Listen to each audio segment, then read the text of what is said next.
Tout ça mis l'un dans l'autre amène une plus-value de 202 000 en chiffre d'affaires de société. Tu es jusqu'à maintenant top 1 ou top 2 des membres qui ont généré la plus grosse plus-value. Bonjour à tous les amis, j'espère que vous allez bien. Bienvenue dans le podcast PIB, le podcast qui a pour objectif de vous aider dans vos investissements immobiliers en Belgique. Et aujourd'hui, j'ai l'honneur d'accueillir un invité de renom, un invité spécial, donc qui était un membre qui a fait une opération exceptionnelle. Donc exceptionnelle, on verra ça, on verra comment il a fait, on verra les chiffres et on va parler aujourd'hui d'achat-revente en option croisée avec une étude de cas vraiment extraordinaire. Donc j'espère que vous êtes prêts, restez vraiment jusqu'à la fin parce qu'on a une belle histoire.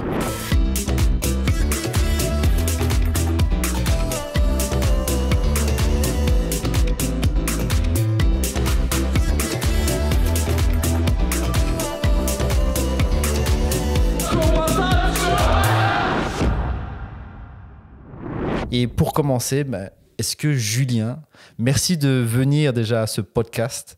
Je suis content enfin de pouvoir t'interviewer pour voir tout ce qui s'est passé depuis le début du deal jusqu'à la fin. On va essayer de décortiquer tout ça. Mais avant de commencer, est-ce que tu peux te présenter? Qui es-tu? D'où viens-tu? Que fais-tu dans la vie? Bonjour à tous, bonjour Maëri, merci pour l'accueil. Donc moi Julien, j'ai 40 ans depuis peu. Je suis originaire de Charleroi. Je suis marié, j'ai une fille depuis peu également. Et au niveau de mon background, j'ai un profil d'ingénieur et j'ai fait un MBA par la suite. Et donc, j'ai d'abord commencé ma carrière dans des big corporates et ensuite, j'ai basculé vers l'entrepreneuriat il y a 7-8 ans en me mettant indépendant. Donc, ton activité consiste à quoi? C'est plus de la consultance? Dans quel domaine? Non, c'est plutôt des prestations en tant qu'ingénieur. L'objectif de certaines sociétés, c'est de s'encadrer de personnes avec un certain niveau qui permet aussi, au travers du contrat d'indépendant, d'avoir une certaine flexibilité au niveau de la rémunération. Notamment le fait d'avoir une partie variable qui est conséquente pour vraiment booster un maximum les résultats. Ok, et en termes d'agenda, donc tu cumules vie de famille, travail, est-ce que ça te prend beaucoup de temps? Quelles sont un peu tes disponibilités? J'ai toujours travaillé beaucoup et je pars du principe que j'ai un métier où je dois me rendre disponible. Donc j'ai toujours eu, je vais dire, un mode de fonctionnement où je suis disponible 24 heures sur 24, 7 jours sur 7, mais ça ne veut pas dire que je travaille 24 heures sur 24, 7 jours sur 7. Donc je suis plutôt dans un mode de fonctionnement où j'organise mon agenda pour qu'au final les choses soient faites, ce qui m'a permis aussi de pouvoir faire de l'immobilier en parallèle parce que ça donne une flexibilité au niveau agenda. Alors quel est ton background en immobilier? Est-ce que tu as déjà fait des invests? Tu as déjà acheté quelque chose avant de rejoindre l'accompagnement achat-revente? Oui, donc j'ai acheté ma première maison dans la région de Tournai. Je devais avoir un peu moins de 30 ans. Puis finalement, j'ai dû changer de boulot 9 mois plus tard, donc j'ai revendu cette maison en moins d'un an, avec complètement par hasard à l'époque une plus-value. J'ai pu acheter bas et j'ai pu revendre haut, tout simplement. Donc ça a été ma première expérience au niveau immobilier. Ensuite, j'ai loué pendant plusieurs années, simplement parce que j'avais besoin de trouver un logement rapidement près de là où je bossais, pour ensuite acheter une maison, une grange à rénover et le terrain à bâtir qui était à côté était également à vendre. Et donc, j'ai eu l'opportunité de racheter l'ensemble. Donc ça, c'est un peu mon expérience au niveau IMO, mais j'ai jamais été propriétaire, j'ai jamais loué, j'ai jamais fait de Airbnb, etc. C'est un parcours assez classique en termes d'immobilier. Comment tu as fait ton opération ici avec la grange? Comment tu es arrivé et combien d'années plus tard tu t'es dit je vais me lancer dans des opérations achat-revente? Quel a été le déclic? Qu'est-ce qui a fait que tu t'es dit je vais me remettre à l'immobilier? Et surtout, tu n'as pas décidé de faire du locatif ou du haut rendement avec des colocations Airbnb. Tu t'es dit je vais faire l'achat-revente. Mon histoire est liée à des événements privés où en fait ma fille est née prématurée. Et donc à un moment, j'ai dû arrêter de travailler pour m'occuper d'elle. Et l'avantage de l'immobilier, c'est qu'on est maître de son agenda, que ce soit au niveau des visites, au niveau de ce qu'on fait. Et donc, ça m'a permis, à un moment, dans cet événement un peu compliqué au niveau privé, de trouver quelque chose qui me permettait de continuer une activité professionnelle, mais à mon rythme, selon mes règles du jeu, et pas les règles du jeu de la société qui m'emploie. Et donc, c'est comme ça que j'ai participé, il y a un an, à une session du club, où j'y ai pris goût, je me suis dit, allez, je me lance. Et pourquoi la partie achat-revente? Parce que j'ai aimé ton image ce jour-là, des Vikings qui arrivent et il faut brûler les voiles. Donc l'image j'ai déjà la barbe. Vraiment, cette image de se dire, OK, une fois qu'on est lancé, il n'y a plus de marche arrière. L'objectif, il est devant, il n'est pas derrière. Et voilà, j'ai un profil où c'est le genre de choses qui me donne de l'énergie aussi. C'est de me dire, il n'y a pas d'autre solution que d'y arriver, en fait. Et tu n'en avais jamais entendu parler avant? Jamais. Ok. Jamais. Ok, donc ces concours de circonstances par rapport à ta vie privée, tu t'es dit, ouais, ça c'est peut-être la solution, où tu vas creuser et tu vas te lancer. Oui. Et tu connaissais le club avant ou tu ne nous suivais pas du tout? Non, pas du tout. Donc, durant cette période-là de ma vie, j'ai commencé à me renseigner sur des choses autres que ce sur quoi je me renseignais avant. Des périodes comme ça d'arrêt permettent d'augmenter un peu la créativité et de regarder à toute une série de choses. Et donc, par hasard, j'ai vu un moment, je crois que c'était sur Facebook, une petite vidéo du club avec une journée consacrée à l'investissement. Je me suis dit, pourquoi pas, c'est gratuit, enfin c'est gratuit, c'était 17 € ou 20 €. Je me suis dit, ça vaut la peine de consacrer un samedi pour voir un peu ce qu'il y a derrière. Et puis j'ai été séduit par l'événement, par la dynamique, par l'ambiance, et aussi le fait qu'il y avait du contenu, au-delà de la dynamique qui était là. Il y avait surtout pour moi du contenu. Super. Alors, juste avant de parler, d'attaquer ton deal, je sais que je vous tease un peu, surtout ne faites pas d'accident si vous nous écoutez en train de conduire. Est-ce que tu peux nous parler un peu de ton enfance? Donc, tu as dit que tu as un profil entrepreneur, tu as un côté ingénieur. Alors, comment tu étais allé à l'école de manière générale au niveau des... Est-ce que tu étais devant, meilleur de la classe, plutôt dans la moyenne? Et comment tu en es arrivé à faire tes études, ces choix de vie? Est-ce que tu as une attirance naturelle pour certaines choses, un désir de revanche dans la vie, quelque chose dans ton enfance? Oui, j'ai une enfance assez classique, donc j'ai 2 sœurs, beaucoup plus âgées que moi. Donc j'ai été un mix entre eux, on est dans une fratrie, mais aussi un peu enfant unique parce que j'étais le dernier. Mes parents sont les 2 premiers universitaires de leur famille. Mon père a fait des études de médecine, ma mère était prof de chimie à l'école. Et j'avais une affinité avec les maths et les sciences. Et donc je me suis retrouvé à faire des études d'ingénieur, pas par passion, mais pas non plus par facilité, mais parce que c'était ce qui me semblait plus naturel en sortant de l'école, vu que j'avais pas du tout d'affinité avec tout ce qui est le français, les langues, etc. Et donc je me suis retrouvé à faire ces études que j'ai aimées, mais pas pour les aspects techniques liés au métier d'ingénieur, mais plus pour le côté comprendre les mécanismes, comprendre les choses avant de s'y attaquer. Puis j'ai commencé à travailler.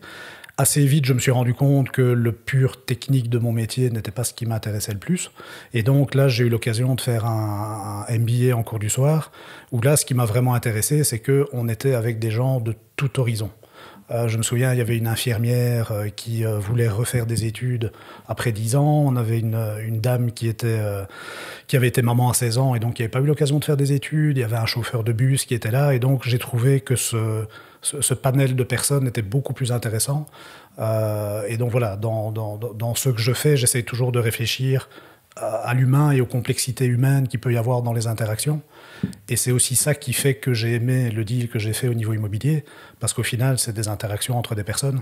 Et c'est ça qui m'a plu le plus. C'est d'essayer de comprendre, tiens, qu'est-ce qui lui donne de l'énergie, qu'est-ce qu'il a envie, qu'est-ce qu'il recherche, comment faire qu'au final, tous ces intervenants se retrouvent vers une solution qui fait qu'au final, tout le monde s'y retrouve. Ok, donc tu aimes bien, si je comprends bien, un peu la divergence, la psychologie, peut-être les différentes cultures. Oui. Et au final, de voir cette diversité qui se réunissent autour d'un objectif commun. Au début, le MBA et pour ici ton expérience. Assez intéressant. Donc, tu as de l'empathie, tout ça, t'aimes bien? Tu dirais que tu es quelqu'un d'empathique? Oui, dans le sens comprendre l'autre. Après, je pense que souvent on confond empathie et le fait d'être chaleureux, ce qui n'est pas forcément mon cas au premier abord, mais par contre j'essaye toujours de comprendre pourquoi une personne réagit de la manière dont elle réagit, qu'est-ce qui la motive, qu'est-ce qui fait qu'elle est dans cette position, ou pourquoi elle réagit de cette manière-là. Ça, c'est quelque chose qui m'a toujours beaucoup aidé, c'est d'avoir cette empathie qui est de comprendre les réactions de l'autre. Ok, super, chouette parcours. Alors on va parler argent. Comment s'est passé au niveau de ton enfance? Quelle était ta relation avec l'argent? Est-ce que tu viens d'une famille modeste, il fallait toujours économiser, ou une famille de, je sais pas, millionnaire, et pour toi faire le million c'est la base, c'est normal, et d'où cette attractivité vers les options croisées? Comment ça a été? Comme je le disais, mes parents sont tous les deux les premiers universitaires de leur famille. Et tous les deux, de leur côté, ont eu une situation financière qui, à mon avis, n'était pas folle. Et donc, ils nous ont toujours appris la valeur de l'argent. 1 euro, c'est 1 euro. À l'époque, 1 franc, c'est 1 franc. Et donc, on n'a jamais eu une logique de dépenser. Mes parents sont plutôt, je vais dire, fourmis que cigales. Et on a toujours eu une relation, je trouve, très saine à l'argent, qui est qu'il ne faut pas prendre ça comme quelque chose qui... je vais dire, qui est là pour s'amuser, c'est quelque chose qui est là pour amener de la stabilité pour le futur. Il faut penser moyen-long terme, mais jamais dans une logique, dès qu'on reçoit de l'argent, on le dépense pour s'amuser. Ça a toujours été très rationnel dans la manière d'aborder l'argent. On ne manquait de rien, mais voilà, on partait en vacances en France, en voiture, on n'a pas fait des voyages, on est parti en Amérique du Sud, en Asie, étant enfant. Voilà, il y avait toujours ce côté très rationnel. Ok, super. Donc tu arrives ici, tu trouves ton métier d'entrepreneuriat, ça t'apporte une certaine flexibilité. Tu nous découvres, tu te dis ça va m'apporter plus de flexibilité, gérer ton agenda comme tu le souhaites. Donc tu te lances directement, tu prends l'accompagnement du club. Donc déjà, tu saisis l'opportunité qu'il y avait à ce moment-là. Et comment se passe le début, sachant que tu connais rien du tout? Je sais que tu avais des points forts, des points faibles, notamment tout ce qui est administratif. Je me souviens, c'est moi qui t'ai coaché. Oui. Et comment ça se passe au début? Est-ce que ça se goupille bien? Est-ce que tu te perds un peu? Est-ce que tu peux revenir? Au début, dans les différentes phases du club, au début de l'accompagnement, on rentre dans un accompagnement où il y a des gens qui sont à la fin de leur accompagnement et des gens comme moi qui à ce moment-là étaient au début. Et donc c'est vrai qu'on est un peu perdu, on a l'impression que tout le monde maîtrise, tout le monde jongle avec les différents concepts et au début on observe, on essaye de comprendre telle personne, pourquoi il a tel type d'interrogation, on observe aussi ton coaching, ta manière de faire où tu suggères sans jamais commander. Tu fais réfléchir, mais tu ne dis pas ce qu'il faut faire. Ça, c'est quelque chose que j'ai personnellement beaucoup apprécié. Et donc, oui, au début, c'est un peu la découverte. Et dans les phrases que tu dis souvent, l'action mène à la réflexion, c'est pour moi, il y a 2 phrases que tu dis qui m'ont vraiment mentoré du début à la fin. C'est l'action mène à la réflexion et il faut être au contrôle du deal. C'est pour moi vraiment les 2 choses. Je me suis dit, il a 100% raison. Il faut vraiment être au contrôle de la situation. Et pour un moment apprendre et faire ses erreurs, il faut oser, il faut se lancer, il faut faire des visites même si on n'est pas sûr de l'issue, il faut oser discuter avec des agences immobilières, il faut discuter avec des vendeurs, des notaires, et il faut, finalement on ne peut pas faire d'erreur en discutant, on peut juste apprendre. Donc je vais peut-être rajouter un peu l'action mène à la réflexion. Quand je dis ça, c'est l'idée pour quelqu'un qui se lance en tout cas, c'est ne pas trop tergiverser sur toutes les possibilités qui peut arriver, tous les problèmes qu'il peut avoir, parce que peut-être dans ces 1000 problèmes, il n'y en aura aucun qui vont se présenter à toi, parce que chaque deal sont vraiment uniques et chaque personne, chaque interaction sont vraiment uniques. Et donc le plus important selon moi, c'est d'avoir cette capacité à s'adapter à la situation. Et moi, je raconte plein d'histoires pour que les gens s'en inspirent, mais qu'ils ne prennent pas ça comme qu'ils s'en inspirent pour comprendre l'état d'esprit qu'il faut avoir pour donc de trouver des solutions quand tu auras des soucis. Et l'action, oui, ta situation n'est pas la mienne, le timing n'est pas le même, la localisation n'est pas la même. Donc, il y a plein de facteurs qui font que c'est exponentiel. On ne sait pas ce qui va arriver. Donc, comme tu as dit, commencer à faire un premier pas. Donc, voilà, juste pour résumer un peu ce que j'ai expliqué, parce que c'est vrai que des fois, il y a des choses que je dis, des phrases, et quelqu'un la comprend d'une certaine manière aujourd'hui, mais quand toi, tu as pris l'accompagnement, tu te rends compte de ce que je voulais dire parce que tu as commencé à avancer et tu dis « Ah, ok, Maïri, je comprends ce qu'il voulait dire. » Ok, super. Donc, être au contrôle du deal. Je me souviens aussi qu'on a fait quelques visites ensemble. Oui. Oui. Donc, c'était quoi à peu près au début tes critères? Tu t'es dit « Je me lance dans quoi ?» Oui, au début, je pense que j'ai fait l'erreur de réfléchir à un deal comme si je le faisais pour moi. Alors qu'il faut se mettre, tu parlais d'empathie tout à l'heure, il faut se mettre à la place de l'acheteur final. Et moi, j'ai aimé prendre des risques en rachetant une ruine et en devant la rénover. Je ne pense pas que le commun des mortels aime bien ce genre de projet parce qu'il y a beaucoup de stress, il y a beaucoup de risques financiers, techniques, etc. Il y a aussi beaucoup d'intervenants. Donc, au début, j'ai fait l'erreur de me diriger vers des biens qui me ressemblaient. Suite notamment à l'accompagnement que tu offres, je me souviens d'un débriefing où tu m'as dit clairement, je voyais bien à ta tête que il fallait pas y aller. Tu ne l'as pas dit, mais tu l'as montré. On peut expliquer un peu le deal, c'était quoi? Oui, donc c'était une vieille fermette avec des maisons un peu imbriquées les unes dans les autres, avec un terrain qui n'était pas hyper rectiligne, hyper nickel droit.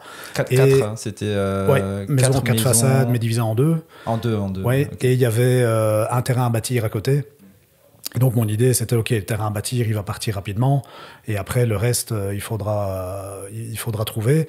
Et puis suite à tes réflexions et à ton accompagnement, je me suis rendu compte que les gens allaient vivre dans les travaux. Une fois que l'un aurait fini ses travaux, il risquait de vivre dans les travaux des autres. Et donc c'était peut-être pas le truc qui allait permettre d'aller vite, parce que le danger dans l'option croisée, c'est le temps qui passe, et donc il faut aller vite. Et donc là, je veux dire, même sans l'avoir dit, j'ai bien compris que je ne prenais pas la bonne direction. Et donc dans la voiture au retour, je me suis dit, ok, il faut que j'aille vers quelque chose de beaucoup plus lean en termes de bâtiments, en termes d'urbanisme, en termes de configuration. Ça, c'est le premier bien que tu as visité? On l'a visité ensemble? Oui, non, j'ai visité avant qu'on visite ensemble 3 ou 4 biens, mais à chaque fois, il y avait des trucs qui me choquaient en tant que potentiel futur acheteur. Je me souviens d'un bâtiment où il y avait des gros problèmes d'humidité dans la cage d'escalier. Là, je me suis dit directement, ça peut bloquer un acquéreur, soit parce qu'il se dit que le bâtiment n'est pas sain, soit parce qu'il se dit que dès le début de la copropriété, il va directement falloir gérer des choses ensemble sans connaître les autres intervenants. Et donc voilà, donc j'ai décidé, après quelques visites où de moi-même j'étais arrivé à la conclusion qu'il ne fallait pas y aller. Et ensuite on a fait cette visite ensemble où c'est toi qui m'as amené à cette conclusion qu'il ne fallait pas y aller. Ok, super. Donc après, comment ça a évolué vers trouver le bon deal? Alors ensuite, dans ma réflexion, au travers des sessions du mardi, donc tous les mardis, on a 1 heure de session où tout le monde échange sur ces deals. Je suis arrivé à la conclusion que quand j'écoutais les histoires des autres, j'allais avoir les mêmes ennuis, les mêmes soucis, que je fasse un deal à 400 000 ou à 1 million. Et donc je me suis dit, au final, le risque, il est le même, parce que je sois dans une situation délicate financièrement par rapport à un deal de plus petite ampleur ou de plus grosse ampleur, je pense que s'il y a un souci majeur, le stress, la charge mentale est la même, qu'on parle d'une somme importante ou d'une somme très importante. Et donc là, j'ai fait le choix de me lancer à 100% et d'aller vers des deals avec des valeurs plus élevées. Et donc j'ai commencé à chercher des biens avec des valeurs au-dessus de 1 million. Ma logique étant de trouver des biens où, à l'achat, a priori, il y a peu de personnes.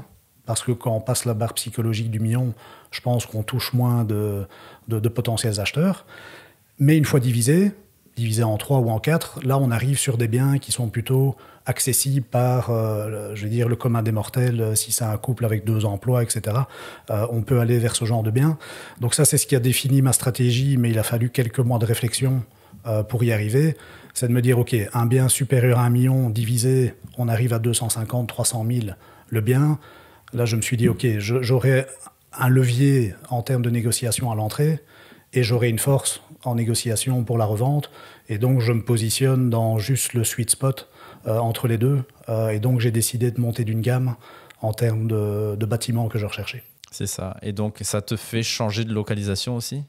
Donc là, j'ai basculé des campagnes qui sont autour de chez moi au Brabant wallon, parce que j'habite pas très loin du Brabant wallon. Donc il y avait aussi cette notion de déplacement où je voulais pas faire 1h30 de route pour aller visiter des biens. Et donc voilà, donc j'ai choisi le Brabant wallon, plein de stéréotypes sur le Brabant wallon en me disant que c'était des gens probablement plus aisés. Et voilà, mais donc ça a orienté mon choix. Ok, et les stéréotypes se sont confirmés plus ou moins ou... Oui, je trouvais que la vendeuse était vraiment un profil... elle savait ce qu'elle voulait. C'est une dame qui elle voulait payer sa tranquillité. Et donc ça, clairement, c'était affiché dès le départ et ça m'a plu. Et au niveau des acheteurs, assez rapidement aussi, des gens qui, clairement, ils avaient tous les deux une vision complètement différente. Je dis tous les deux parce que j'avais 4 biens à revendre. Une personne en a acheté 3. Au départ, il n'en voulait que 2 et finalement, il a pris le 3e. Donc j'ai eu affaire à 2 acheteurs avec des profils complètement différents, mais un objectif commun qui était, ils savaient tous les deux ce qu'ils voulaient. Ok. Donc, tu peux nous décrire ton bien? Tu parles de 4 appartements. À combien il était affiché? Combien tu as négocié? Et c'est quoi à peu près la configuration du Oui, bâtiment? donc c'est un bâtiment à Limlet, un bâtiment qui était affiché à 1 150 000. Il y a eu plusieurs niveaux de négociation. Les négociations ont duré, je dirais, quand même 1 mois et demi, 2 mois, où j'ai remis plusieurs offres, à mon avis bien 4 ou 5, où à chaque fois il y avait une négociation où j'enlevais des clauses suspensives pour diminuer le prix, en disant ben, je vais me prémunir du risque en enlevant une condition, mais en contrepartie, je diminue le prix. Et donc j'ai eu une première offre à 1,30 million, ensuite à 1 million et ensuite à 950 000. Et c'est comme ça que le deal est passé entre la vendeuse et moi. Ok. Et donc le bien, bon, je vais le résumer puisqu'on l'a visité ensemble. Le moment où je l'ai visité, c'est une contre-visite. C'était la deuxième fois. C'était une deuxième visite, oui. oui. Une deuxième visite pour toi. Donc c'est 4 appartements structure béton de mémoire, avec structure béton, oui. 4 garages au rez-de-chaussée. Oui. Un long jardin à l'arrière divisé en 2 oui. pour les appartements du rez-de-chaussée. 2 appartements à l'étage, dont un appartement qui a duplexé avec le grenier, oui, qui fait toute la superficie du bâtiment. Oui. On a quand même beaucoup, quoi, 400 mètres carrés, je me souviens plus. Mais... oui, c'était 85 mètres carrés par appart et le duplex qui en fait 120 de plus. Et c'était des apparts 2 chambres? 2 chambres, oui. 2 chambres, ok. Donc une vraie chambre et une chambre qui officiellement est une chambre, mais une chambre plutôt pour un lit simple qu'un lit double. Ouais, enfant bas âge, bureau. Ouais. Ok. Ok, super. Et alors, la question, à combien as-tu revendu toutes ces unités? Donc, le calcul rapide, 950 000 divisé par 4, ben, ça fait un peu moins de 250 000. Et donc, il fallait tout revendre au-dessus de 250 000 pour générer une plus-value. J'ai revendu le duplex, je pense, de l'ordre de 340 000. Un appart à 257 000. Un autre à 290 et le troisième où je me suis dit dessus je fais moins de plus-value, donc il était aux alentours des 250. Tout ça mis l'un dans l'autre amène une plus-value de 202 000 en chiffre d'affaires de société. Super. Ça, c'est les apparts avec les garages. Avec les garages, okay, oui. Tu vendais donc chaque acquéreur ont eu un garage. Oui. J'imagine le jardin, l'appart avec le jardin 290, plus cher, tu as vendu plus cher? En fait, il y avait 2 parties à l'immeuble. Il y avait l'aile droite qui avait été complètement rénovée il y a quelques années et l'aile gauche qui ne l'avait pas été. Donc la partie droite a été revendue plus cher que la partie gauche. C'est ça. Et duplex, c'est un duplex quand même 4 chambres, il faut le dire. Oui, avec 4 chambres, oui. Les combles, un très très très grand, très très très beau aussi duplex. Ben, super, félicitations, très très belle plus-value. Je suis content de t'accueillir aujourd'hui. En tout cas, au moment où on tourne cette vidéo, on est au mois d'avril 2025. Tu es jusqu'à maintenant top 1 ou top 2 des membres qui ont généré la plus grosse plus-value. Mais attention, il y en a une que tu sais très bien, avec qui on a échangé mardi, qui est en train d'aller chercher plus haut, plus loin. Alors, c'est pas la course, c'est pas une compétition, je dis ça vraiment de manière assez amicale, mais quoique, au moins ça stimule dans la bienveillance, évidemment. Donc, bravo à ça, bravo à toi pour cette opération. Alors, ça s'est pas passé aussi facilement que ça en allait. On va rentrer maintenant ici un peu dans les challenges. Quels étaient les plus gros challenges? Comment ça s'est passé? En fait, le plus gros challenge que j'ai eu, c'est que comme un des acquéreurs, au final, voulait 3 biens sur 4, ça amenait une sécurité par rapport au fait que ça diminuait fortement le nombre d'intervenants, mais ça mettait beaucoup plus aussi les œufs dans le même panier. Et donc, à un moment, le stress, la charge mentale est venue principalement de cet acquéreur, où c'était quelqu'un qui regardait à tout dans le détail, qui analysait tout, que ce soit les documents, que ce soit le technique, que ce soit les visites, contre-visites, etc. C'est quelqu'un qui travaille dans le secteur du PEB, donc c'est quelqu'un qui s'y connaît en bâtiment. Et ça, j'avoue que fin 2024, là, ça m'a généré une petite dose de stress parce qu'à chaque fois, il y avait une raison pour laquelle l'engagement n'était pas formalisé. Donc, on avait un engagement moral assez vite que le deal allait se faire. Donc, une offre verbale, juste une offre verbale? Une offre verbale, oui. Ouais. Une confiance de mon côté vis-à-vis de la personne qui fait que je n'ai même pas affiché ce bien sur ImoWeb.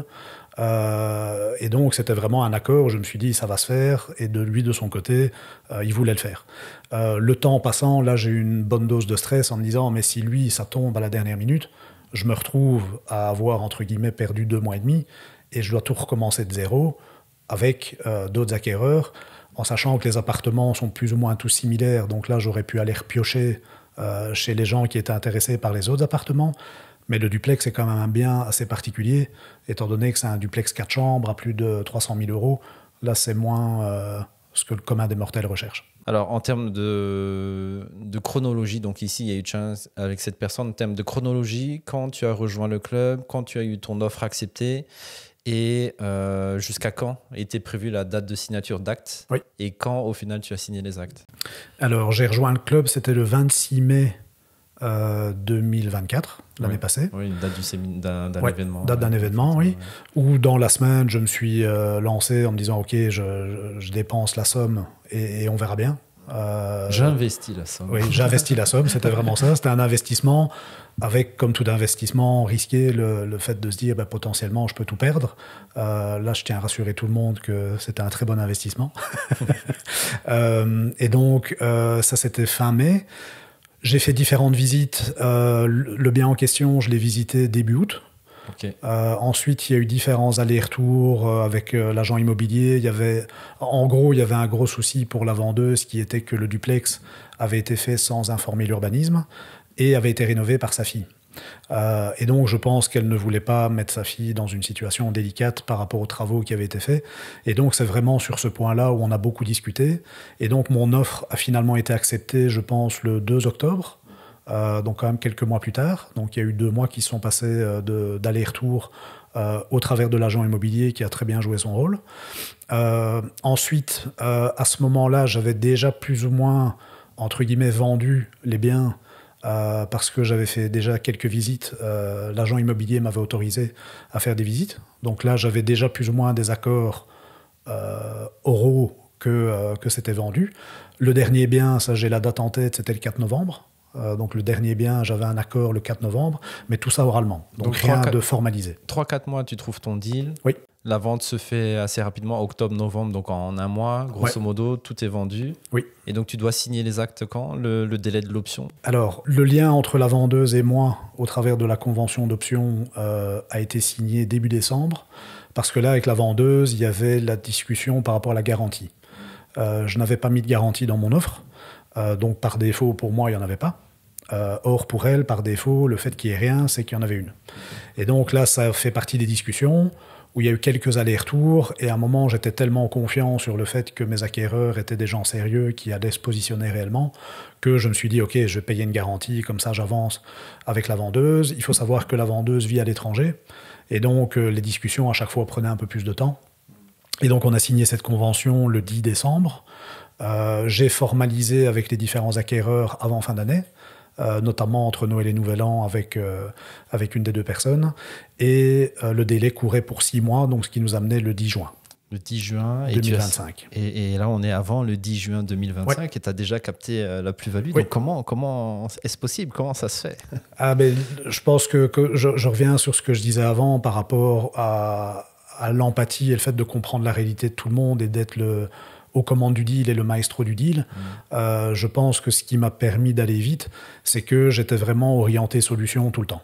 Dès qu'il y avait un problème qui se présentait, que ce soit humain, relationnel, administratif, technique, bancaire, à chaque fois, j'étais l'élément déclencheur de la solution vis-à-vis des différents intervenants. Est-ce que tu étais proactif par rapport à ça? Oui, tout le temps, okay. tout le temps. Et je leur ai dit, moi, au final, et je leur ai dit dès le départ que moi, j'avais un intérêt financier au deal, que la vendeuse, son intérêt, c'était d'avoir des certitudes, que eux, leur avantage, c'est qu'ils avaient l'opportunité d'acquérir un bien qui n'était pas sur le marché si je ne faisais pas cette division pour revendre les biens à l'unité. Et donc, dès le départ, je leur ai dit que moi, j'avais une plus-value à ça et que ma plus-value, elle était dans le service. Et que vraiment, je voulais leur amener un accompagnement de A à Z avec 2 profils différents. Cette personne très carrée, un background plutôt ingénieur technique avec lequel j'ai fait un accompagnement très technique, très carré avec des corps de métier qui sont venus, ingénieur en stabilité, une société pour vérifier les tuyauteries, les canalisations, aller rechercher les vieux plans pour regarder les structures, etc. Ah oui. Pourtant, il n'y avait pas de fissures, pas de... Non, okay. Mais la question, c'était par rapport aux normes pompiers, par rapport à la cage d'escalier, étant donné que le duplex n'était pas un duplex au départ. Et donc voilà, il y avait tout un challenge technique le concernant, administratif parce qu'il voulait vraiment vérifier tout dans le détail, et il avait la volonté, au travers des quotités, d'être en lead dans la copropriété. Et donc il voulait vraiment s'assurer qu'avec le géomètre, les quotités font qu'au final, il avait la majorité en cas de décision par rapport au bien. De l'autre côté, une dame un peu plus âgée qui, elle, voulait vraiment un accompagnement parce qu'elle n'avait jamais fait d'immobilier. Elle ne savait pas comment discuter avec le banquier, elle ne savait pas le notaire, comment discuter avec un notaire, quelle démarche il fallait faire. Et donc, elle, c'était plutôt un accompagnement où j'ai clairement rassuré de A à Z durant le deal, où j'ai été chez elle, j'ai passé quelques heures chez elle pour lui expliquer le processus, pourquoi c'était une vente un peu atypique par rapport à une vente classique, etc. Donc vraiment rassuré, je veux dire, des deux côtés, mais avec des choses à rassurer complètement différentes. C'est ça. Et elle n'était pas étonnée hein, quand tu as parlé d'options, session d'options? Non, parce que je l'ai fait dès le départ. Ouais. Dès la première visite, je lui ai dit, parce qu'il pose la question, vous êtes agent immobilier? Donc j'ai dit non, pas du tout. Mais je suis en charge de la vente. C'est moi qui ai le dernier mot sur le prix, sur la finalité, etc.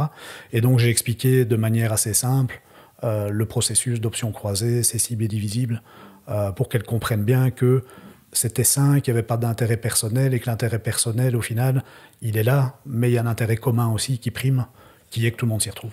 Alors, quand j'entends ici ce que tu me dis, il y a 4 mots qui sortent de tout ça. Il y a quand même l'empathie, comprendre le profit des gens, le pourquoi ils achètent, etc., où est-ce qu'ils en sont dans l'immobilier.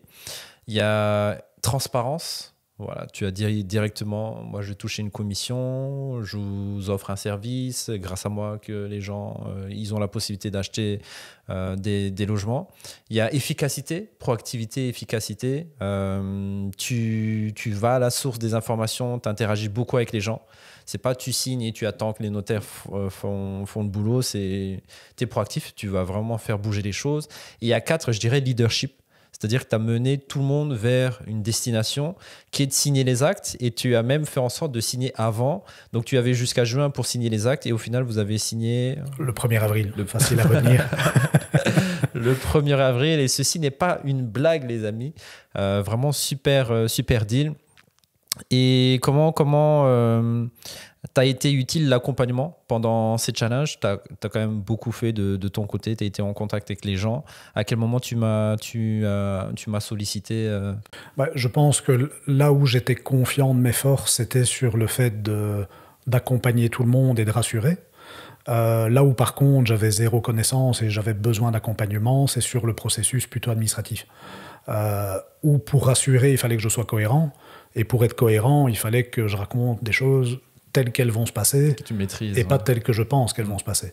Donc c'est là où j'ai vraiment eu un bon accompagnement de ta part et que j'ai apprécié l'accompagnement de ta part, c'est qu'à chaque fois que j'avais une interrogation, tu as pu y répondre simplement et rapidement, ce qui pour moi fait partie aussi du service. Le délai de réponse, pour moi, est tout aussi important que la qualité de la réponse. Le fait qu'on ait une bonne réponse très vite, c'est pour moi quelque chose qui a une énorme plus-value en termes de service. Et donc voilà, c'est vraiment là-dessus que j'ai apprécié l'accompagnement, parce que sinon, j'aurais juste pas été capable de faire le deal de A à Z. C'était une quote-part essentielle à ce que ça se passe bien. Il fallait quelqu'un qui ait le leadership, qui soit le maestro, mais il fallait derrière quelqu'un qui explique voilà les règles du jeu, voilà les étapes par lesquelles on va passer pour que ça aboutisse. Super. Donc 202 000 € de plus-value, donc généré par Julien sur sa première opération en option croisée. Donc c'est assez récent, c'est il y a 2-3 semaines je pense, de mémoire. Alors comment tu te sens aujourd'hui? Comment ça a impacté ta vie? Est-ce que tu te sens plus soulagé? Tu sens que c'est le début de quelque chose? Tu veux faire la fête? Dépenser peut-être pas, mais je sais pas. Alors comment tu te sens? Je reviens sur ce que je disais tantôt avec mes parents. Donc c'est pas l'euphorie en me disant demain je vais tout dépenser, grosse voiture et on part en vacances, etc. Pas du tout. Je suis plutôt dans une logique de réinvestir, mais vraiment ce qui est rassurant, c'est que je me dis, quoi qu'il arrive, j'ai un plan B. Et ça, c'est vraiment pour moi la liberté d'esprit.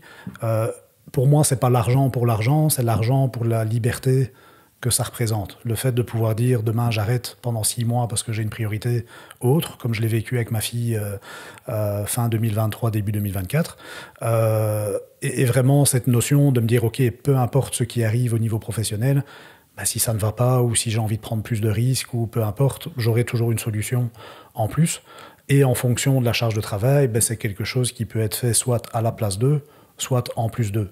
Et ça, c'est un choix personnel que je dois faire. Et à l'heure actuelle, c'est clair que je suis dans pas mal de réflexions en me disant, est-ce que je fais ça en plus d'une activité plus régulière ou bien est-ce qu'à un moment, j'arrête tout pour ne faire que ça? C'est ça. Au final, tu dirais que cette opération t'a pris combien de temps? Donc, il y a eu de la charge mentale, ça on entend bien, mais combien de temps, combien d'heures de travail au final par rapport à un travail à temps plein?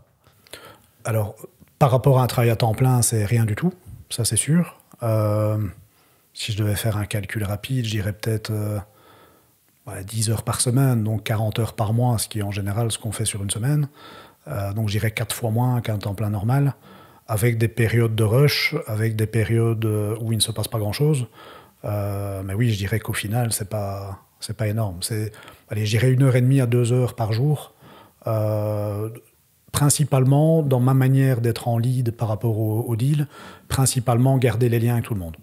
Donc c'était relancer les gens, vérifier que c'est sous contrôle, pour qu'à aucun moment les gens finalement se désistent ou bien pensent à autre chose. L'idée pour moi, c'était toujours de garder un contact pour assurer que il n'y ait qu'une issue, ce soit le deal doit se faire, on doit tous être chez le notaire le plus vite possible pour que ça se signe. Donc, super. Donc voilà. Alors, je tiens à préciser quelque chose. Donc, alors, je ne sais pas si toi, tu es quelqu'un de social. Moi peut-être un peu moins. Donc, je suis proactif, mais moins que toi. Je garde quand même moins le contact avec les gens. Et pourtant, j'ai plus d'acquéreurs. Toi, tu en as 2 dans tes opérations. Des fois, moi, ça arrive jusqu'à 5.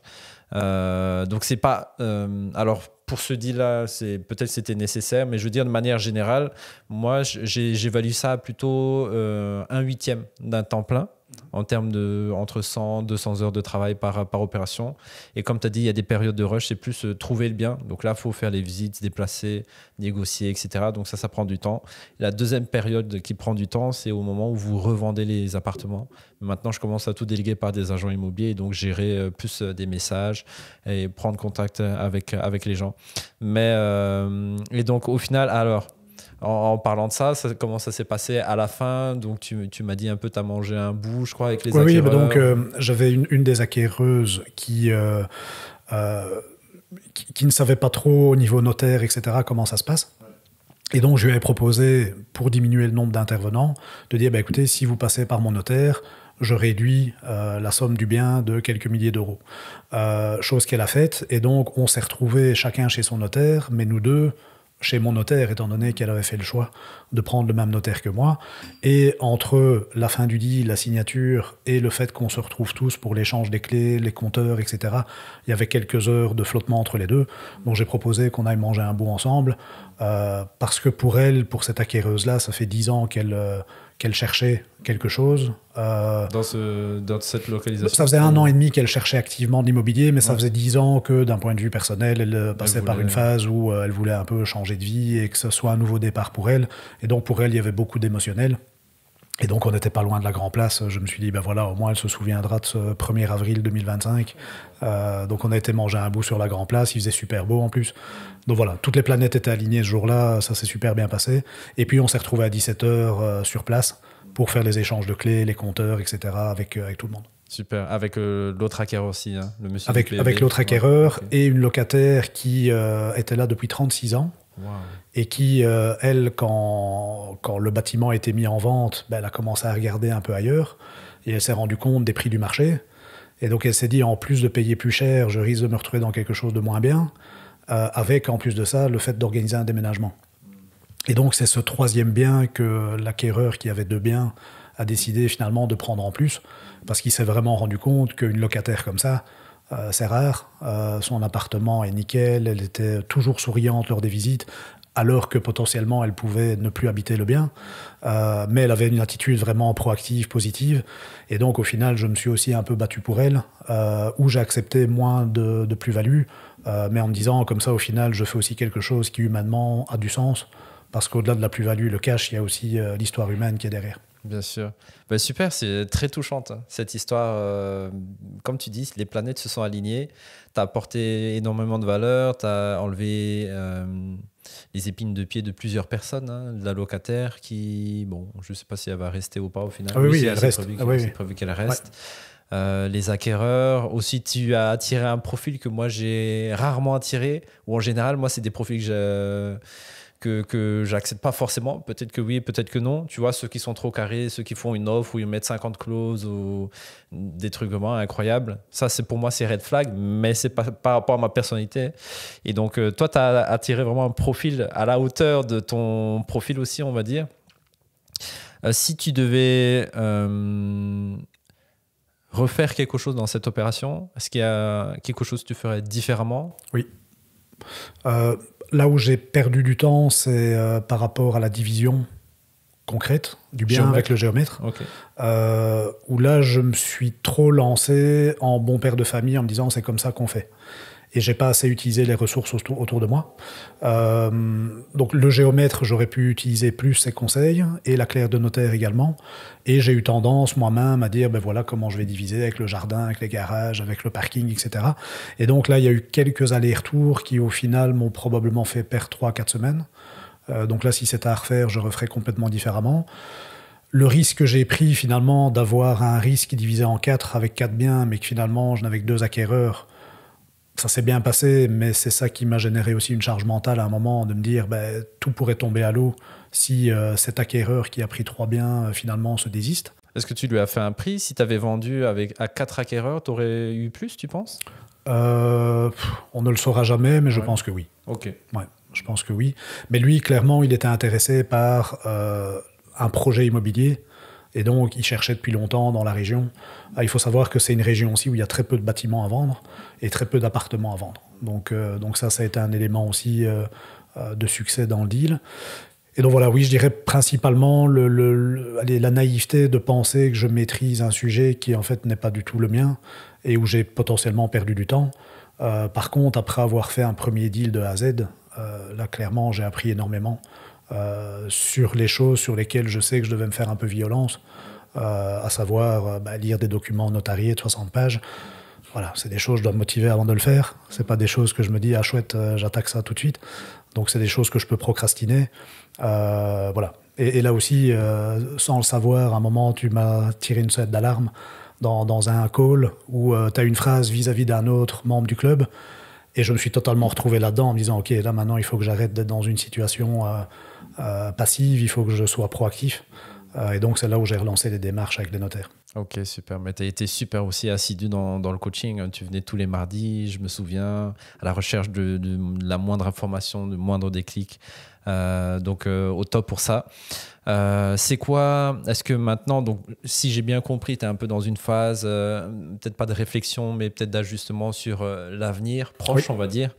Est-ce que tu as un rêve, si tu veux nous le partager, évidemment, c'est peut-être intime, peut-être trop intime, un rêve moyen, long terme, un rêve de vie que tu souhaiterais accomplir et que tu sens que ça, c'est peut-être le point initial qui va permettre d'engranger ou d'enclencher ou d'avancer vers ce rêve?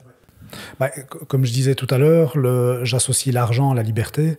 Et donc, à un moment, le fait de pouvoir générer une plus-value comme celle que j'ai faite et d'en imaginer peut-être 2, 3, 4, 5 qui suivent, c'est clair qu'avec des sommes pareilles, on peut réfléchir à vivre complètement différemment. Moi, c'est clair que j'ai l'objectif un jour de pouvoir avoir quelque chose à l'étranger qui me permettrait quelques mois par an de me dire, OK, là, de novembre à février, quand il pleut en Belgique, de me dire j'ai une vie ailleurs au soleil. Ça, ce serait un bel objectif et un bel accomplissement si j'arrive à cet objectif-là dans les années qui viennent. Sachant que maintenant que je suis papa, il faudra gérer la scolarité de ma fille en parallèle. Mais en tout cas, je ne pourrais même pas y penser s'il n'y avait pas eu ce point de départ de cette plus-value qui a été faite il y a quelques semaines. C'est ça, tu aurais eu d'autres préoccupations sur arranger la vie. Ok. Et à l'étranger, on peut savoir, tu as déjà un peu une idée. Bon, au soleil, j'imagine, Espagne, Amérique du Sud. Oui, un endroit où on est sûr qu'il fait beau quand en Belgique il fait mauvais. Donc, soit à réfléchir. À découvrir. Ok, ça va. Et là, vous avez donc avec ta femme et ta fille c'est peut-être trop tôt, mais un voyage de prévu, une célébration, quelque chose. Oui, donc on part. On avait déjà prévu, mais ici on ne s'est pas posé de questions sur combien ça va coûter. On part à Marrakech quelques jours. Super. Dans les semaines qui viennent. Voilà, on avait prévu, on avait un budget normal, et là on s'est dit ok, on va pas trop regarder, on va se faire plaisir, on le mérite, et donc voilà. Super, bah écoute, tu nous enverras peut-être des photos de ce beau voyage devant, je sais pas moi, un gastro ou quelque chose, enfin bon bref, comme tu veux. En tout cas, ça me fait vraiment plaisir, encore bravo à toi pour cette opération, hein. C'est vraiment pour ça qu'on a créé le club, pour accompagner les gens à avoir des résultats, et s'ils peuvent être exceptionnels, extraordinaires comme le tien, ça nous fait encore beaucoup plus plaisir. Et pour terminer ce podcast, les amis, j'espère que déjà vous êtes abonnés. N'hésitez pas, si vous êtes sur YouTube, à mettre des commentaires en dessous des vidéos pour poser des questions à Julien. On va lui transférer le lien de la vidéo pour qu'il puisse y répondre. Et pour conclure, Julien, est-ce que tu aurais un mot de la fin, quelque chose que tu voudrais partager personnel sur ton ressenti, ou pour les téléspectateurs ou les auditeurs qui nous écoutent aujourd'hui? Oui, je pense que quand on voit se passer sur Facebook, sur les réseaux sociaux, des petites vidéos de gens qui promettent des sommes pareilles en si peu de temps, on se dit c'est pas possible, c'est pas vrai. Moi, je peux être la preuve que c'est vrai et que ça peut se faire. J'ai fortement apprécié l'accompagnement, aussi l'accompagnement que toi personnellement tu as pu apporter au-delà du club. Il y a aussi une personne derrière, et ce que je trouve sain dans le club, c'est que oui, clairement, personne ne se cache de se dire qu'il y a un avantage et un objectif financier pour tout le monde, mais c'est aussi quelque chose d'humain derrière, où il y a de la bienveillance et il y a une volonté aussi finalement de bien faire. Pour la plupart des gens, l'immobilier, c'est quand même quelque chose qu'on fait 1 à 2 fois dans une vie, par rapport au fait d'acquérir un bien. Et ça, il ne faut pas le perdre de vue, c'est qu'il y a ce côté humain aussi, au-delà du fait qu'il y a une volonté qui est clairement affichée, qui est de générer de la plus-value, mais pas au détriment de l'humain. Et c'est ça qui m'a plu dans l'accompagnement, c'est qu'il y a cette volonté de générer du cash, mais pas en essayant de profiter du plus faible. Ici, au final, dans mon deal, personnellement, tout le monde s'y retrouve, moi y compris, mais tous les autres aussi. Et c'est ça qui est sympa et qui, pour moi, est le mot de la fin. Super. Mais merci à toi. Merci à vous de nous avoir écoutés. On se retrouve bientôt dans un autre podcast, dans un autre épisode. Je vous souhaite chaud patate pour investir. À bientôt. Ciao. Pour plus d'astuces, pour les plus motivés, venez nous rejoindre pendant nos événements. Rejoignez la communauté Le Club Initiation. Les liens sont en description. On se retrouve sur terrain. Chaud patate pour investir.